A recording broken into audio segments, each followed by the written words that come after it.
अस्सलाम वालेकुम नाज़रीन, आज जो मैं प्रोग्राम कर रहा हूँ वो बहुत अहम है। अगर मेरा प्रोग्राम देखेंगे, एहतियात करेंगे तो इंशाल्लाह आपकी जानें बच जाएंगी। आज एक हादसा हुआ है। अक्सर औकात ऐसे हादसा पेश आते रहते हैं, लेकिन अगर आज मेरी वीडियो कानून नाफिज करने वाले तमाम अदारे नोट कर लेंगे तो आने वाले वक्तों में इंशाल्लाह किसी के घर, किसी के इलाके को बचाया जा सकता है। एलपीजी का सिलेंडर ये महज एक सिलेंडर नहीं बल्कि एक टाइम बम है जो किसी भी लम्हा फट सकता है अगर एहतियात ना की जाए तो।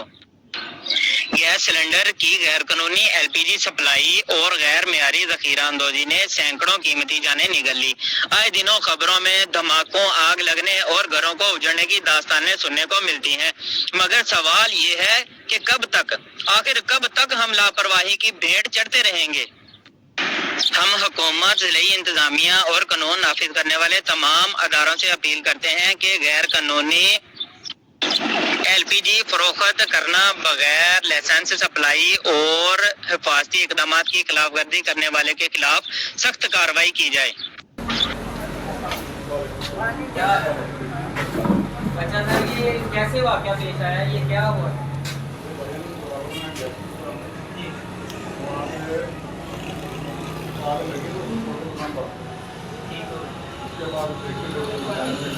नहीं, ये गैस वाली जो दुकान है ये रजिस्टर्ड है या वैसी का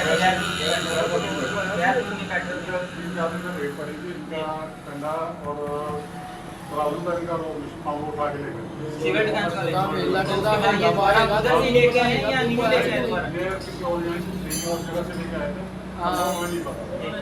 और आपका कितना नुकसान है? और सरकारी अदारे आए थे? अगर आज इकदाम ना किए गए तो कल फिर कोई माँ अपने बच्चे को, कोई बीवी अपने शोहर को, कोई बाप अपने घर को खो देगा।